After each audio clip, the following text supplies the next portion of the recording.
Hello everyone, welcome back to my another mini blog.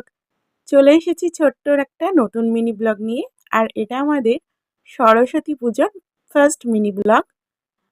আমাদের বাড়িতে সরস্বতী পুজো ছিল সরস্বতী পুজোর দ্বিতীয় দিনে। ভোরবেলা নাগাদ ঠাকুরমশাই চলে এসেছিলেন, আর আমরাও ঠিক 6টার মধ্যে স্নান করে চলে গিয়েছিলাম মা সরস্বতীর চরণে অঞ্জলি দিতে। অঞ্জলি দেওয়ার পরে খেয়েছিলাম একটু প্রসাদ। প্রসাদ খাওয়ার পর মামিদের ছাদ বাগানে বেশ অনেক ফুল গাছ রয়েছে, সেগুলো একটু ঘুরে ঘুরে দেখছিলাম। তারপর চলে এসেছিলাম নিচে।